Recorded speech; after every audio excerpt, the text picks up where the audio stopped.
Welcome back to another Foldem Outdoors episode. Today we're going to be doing a dive bomb review and comparing against the old Junker, Cabela brand. Cabela's and Game Winner decoys, and we got an avian to show you. So stay tuned and you'll see some decoy tips and strategies and review. And stuff. So these dive bombs, I haven't really got a chance to use them in the season. This will be my first season, but overall they look really great. They're really big compared to the other ones I have.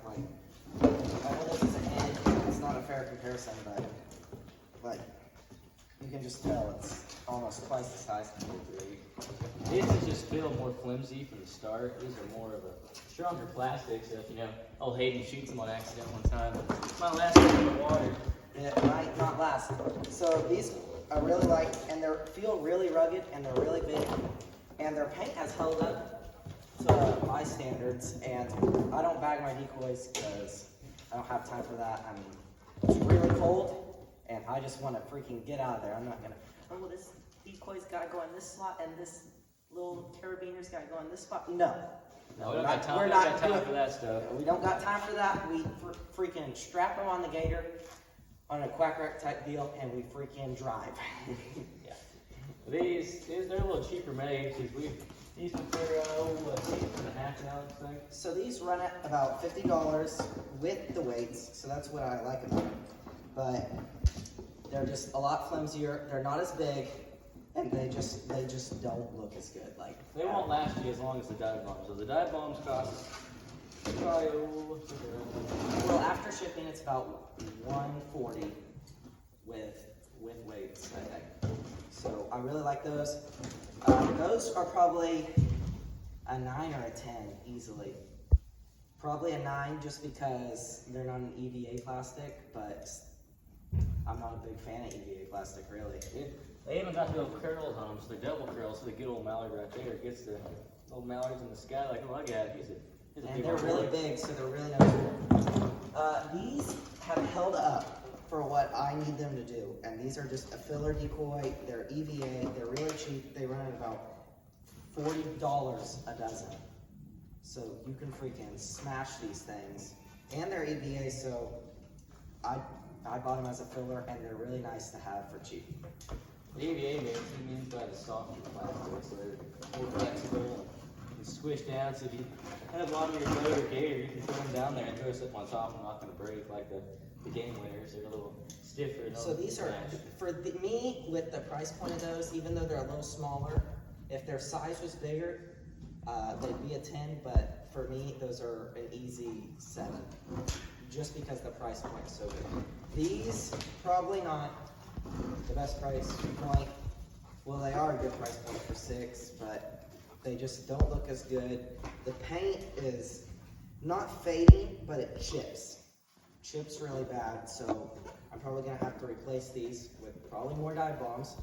And we're a super small channel, so we're not sponsored by anybody, so we're not pushing things. So these are probably a 4 at most. And last but not least, we got the avians. This is probably a 7-year decoy, and the beak is fading and looks pink, but the head's still green, and I don't see any fading with that. And on the back, it needs a little touch-up paint. But if this isn't 7 years old, it's a darn good decoy. Pretty good for being 7 years old. And it's still an EVA. It's probably softer than it originally was, but who freaking cares? It's a 7-year-old decoy, and if you find a decoy that lasts you 7 years, it's pretty good. It's got a good size too compared to the other ones. About the same size. So if I put touch-up paint on this, on the back, this is probably a solid 8. Solid 8, even after 7 years of wear and tear and abuse. And this is just Pretty good. And this is an incredible decoy For the age. For the age and how good they last, and how these things can just take that beating. So an easy 8 for me. Everybody's gonna have their own different opinions, but that's my opinions. So if you're looking to pick up decoys, I pick up the avians, the dive bombs.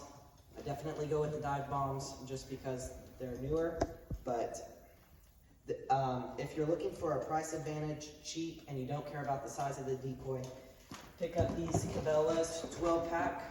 These are good for starting out hunters. They're like new to duck hunting. They can pick them up real cheap and pretty simple to use and all that. Really light, really affordable. So pick you up a pair of Cabela's if you're a brand new hunter and you're looking for a good decoy. Because in all honesty, size doesn't matter unless you're hunting every day. Yeah. Hayden's right on that one. And we'll give you a review at the end of the season and see how we like these dive bombs. Because like Hayden said, we haven't got to use these much this test year at all, even at all in general. And we'll let you know how we like them. And if we don't like them, we'll let you know. We're not going to lie about something. So starting off, those are a 9 for us, but we'll do an after-season review, and it could change till then, but I think these are going to hold up really well. See you guys later.